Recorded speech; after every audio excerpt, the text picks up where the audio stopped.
By nominating Jerome Powell as chairman of the Federal Reserve, President Trump is elevating a nominal Republican but also an Obama administration appointee to the chairmanship of our nation's central bank.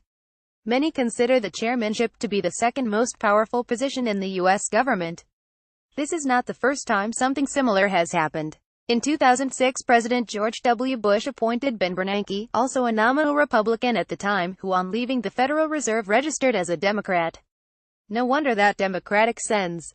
Chuck Schumer of New York and John Kerry of Massachusetts publicly rejoiced when Bernanke was appointed.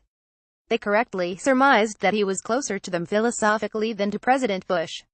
Democrats should be equally pleased about the Powell nomination. This puts someone in charge of the Federal Reserve who is more aligned philosophically with Schumer than with President Trump. Ironically, it was mistaken judgments by Bush appointee Bernanke that brought on the crash of 2008, which then ruined the economic record of the Bush presidency. Bernanke helped blow up the housing bubble with loose monetary policy and as late as 2007 refused to acknowledge any threats from the mortgage sector. The trigger for the crash was the chairman's stubborn refusal to reconsider the imposition of mark-to-market accounting on U.S. banks. This form of accounting reflects the current market value of assets and liabilities. Steve Forbes accurately identified mark-to-market regulations as mark-to-make-believe.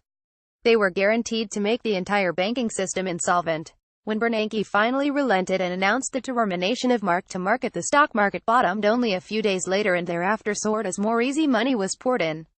These policies, cheered on by the Democrats, represented true trickle-down economics. They helped those already rich, not the poor or the middle class. During the crash, Bernanke devised a novel monetary policy that was remarkably unsupported either by economic evidence or theory. Federal Reserve economists acknowledged that they could not model it.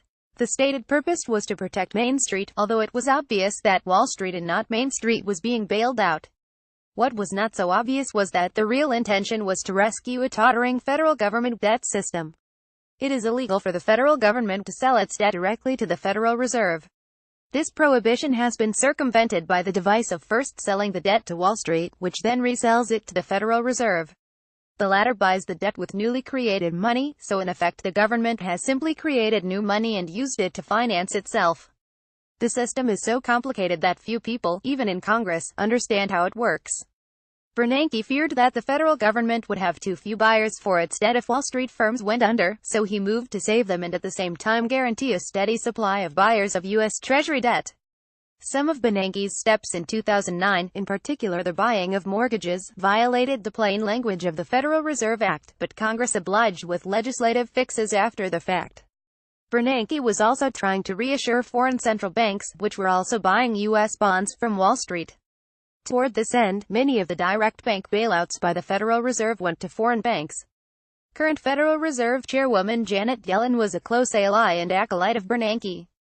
She continued and protected the system that he had built, in particular by refusing to sell government and government-guaranteed bonds purchased during the crash, even after the economy was gaining ground. This was further evidence that the Federal Reserve's actions had not been about the economy, but rather about shoring up the shaky government debt market. Jerome Powell joined the Federal Reserve in 2012. Before that, he was a Wall Streeter even when based in Washington, and a prominent environmentalist. In his early career he was a protege of Treasury Secretary Nicholas Brady, who served under Presidents Reagan and George H. W. Bush. Brady persuaded the first President Bush to make a deal with Democrats to raise taxes, despite the president's read my lips pledge not to do so.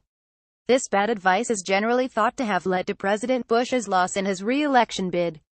On the Federal Reserve, Powell has been a good soldier. He never voted against the wishes of either Bernanke or Yellen. He vigorously opposed legislation proposed by Rep. Ron Paul, R. Texas, and his son, Sen. Rand Paul, RKY, to audit the Federal Reserve.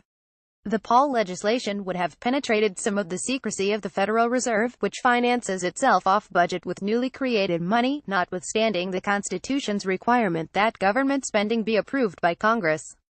Powell can be relied on to oppose any reform of the Federal Reserve or any reconsideration of the Bernanke system. Despite the dismal record of the U.S. economy since the crash, Powell was reportedly favored by current Treasury Secretary Steve Mnuchin, who earlier worked for Goldman Sachs and liberal financier and donor George Soros.